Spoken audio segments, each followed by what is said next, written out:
Bienvenue dans Jardin Malin, le podcast qui répond à toutes vos questions de jardinage. Que vous soyez novice ou expert, on vous guide avec des conseils clairs, des astuces simples et des pas à pas détaillés. Avec Jardin Malin, votre jardin aura plus de secrets pour vous.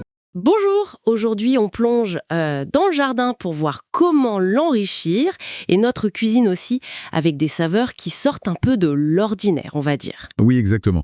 Au programme de ce podcast, on va parler de plantes, d'herbes moins communes, parfois même un peu exotiques.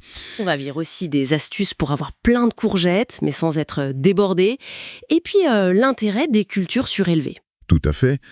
L'idée, c'est ça. Transformer son coin de terre, même s'il est petit, en une source d'ingrédients originaux, savoureux. Et puis oui, maîtriser les classiques comme la courgette, c'est important aussi. Alors justement, commençons par ces cultures un peu inhabituelles. On connaît le persil, le basilic bien sûr, mais on entend parler de choses plus audacieuses.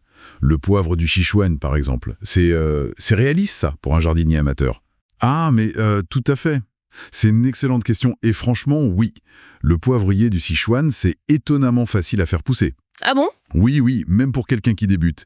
Il donne beaucoup, il est très productif et il n'a pas vraiment d'ennemis au jardin, quoi. D'accord. L'avantage, c'est pas juste l'économie, même si c'est sympa par rapport au prix en magasin, c'est surtout d'avoir les baies fraîches. L'arôme, ça n'a rien à voir avec le séché. Ah oui, j'imagine. Ça doit apporter une touche spéciale au plat. Carrément. C'est vraiment unique. Et dans le même style original, il y a d'autres choses. On peut penser au Jostaberry, on l'appelle aussi casseille. C'est un croisement, un truc intéressant entre la groseille à maquereau et le cassis. Ah oui ? Ça donne une saveur particulière, plus ou moins acide, selon quand on cueille.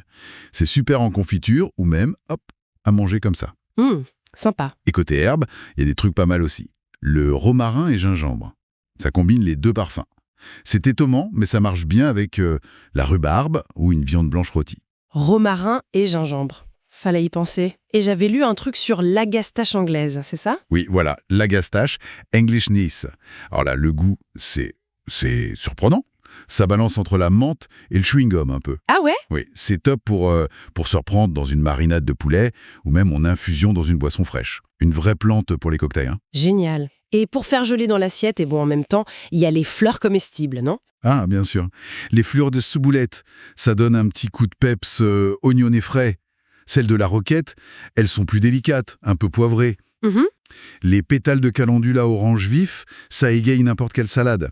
Et puis, la bourrache, oui, c'est très joli la bourrache. Et les jeunes feuilles, ça a un petit goût de concombre frais. C'est pas mal aussi. Et si on veut varier des salades classiques pour les feuilles ? Alors, il y a des choses comme l'oseille sanguine, la red veined. Elle est superbe avec ses nervures rouges. Par contre, attention, le goût est très très citronné, puissant. Faut y aller doucement. D'accord, à utiliser avec parcimonie. Voilà. Ou alors, le radicchio. Il y a des variétés comme la Palarossa 3 qui font de belles petites pommes bien rouges, bien compactes. Ah oui, ça c'est bon. Ou même dans certains gâteaux, pourquoi pas. Bon, après toutes ces saveurs nouvelles, revenons à un légume plus classique, mais qui peut vite devenir envahissant. La courgette. Comment on fait pour avoir une bonne récolte, mais sans être submergé sous les courgettes ? Ah, la courgette. Le secret, en fait, c'est la régularité. Il faut les cueillir souvent. Souvent, c'est-à-dire ? Quand elles sont encore jeunes, petites, disons 10-12 cm de long, c'est l'idéal. On prend un couteau bien aiguisé, on coupe net, sans tirer sur la plante. D'accord ?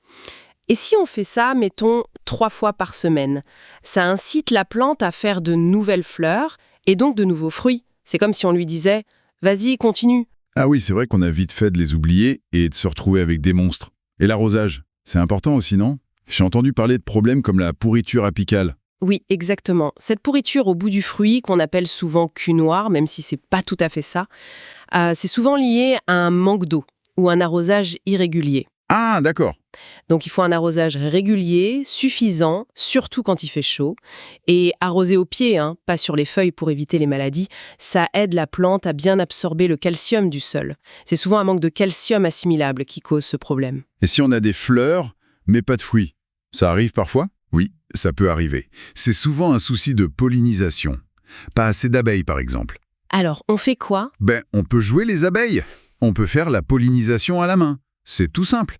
On prend une fleur mâle, celle qui a juste une tige fine, on enlève les pétales jaunes et on va frotter doucement les petites étamines pleines de pollen à l'intérieur de la fleur femelle. La fleur femelle, c'est celle qui a déjà une mini courgette à la base? C'est ça. On voit déjà le petit renflement. On dépose le pollen sur le pistil, au centre. C'est très efficace. Un petit coup de main et hop! Astucieux. Bon, pour cultiver tout ça, surtout si on manque de place ou si se baisser devient un peu pénible, il y a les structures surélevées, les bacs, etc. C'est de plus en plus populaire. Quels sont les vrais avantages? Ah oui, les bacs surélevés, c'est vraiment pas mal. L'avantage numéro 1, c'est clair, c'est l'accessibilité. Plus besoin de se casser le dos. Oui, ça c'est sûr. Mais il y a aussi le contrôle total sur la terre qu'on met dedans. Si le sol du jardin est, disons, pas terrible, trop argileux ou si on a des doutes, là, on remplit le bac avec un bon mélange, un bon terreau. On peut choisir le substrat idéal en fait. Exactement. Pour les matériaux, il y a le bois. On essaye de prendre du bois certifié FSC si possible pour la gestion durable et des forêts. Il y a le métal aussi, où on peut même les fabriquer soi-même. Oui. Il existe aussi des systèmes tout faits, des kits qui s'assemblent facilement, parfois sans vis, et qui sont assez durables. J'ai même vu des sortes de granges jardinières sur roulettes, un peu dans l'esprit des caisses d'orangerie de Versailles, mais en plus moderne. Ça doit être pratique, non? Pour les déplacer sur un balcon ou rentrer une plante l'hiver? Ah oui, la mobilité, c'est un autre plus. Surtout pour optimiser l'ensoleillement au fil de la journée, ou pour rentrer des plantes un peu frileuses.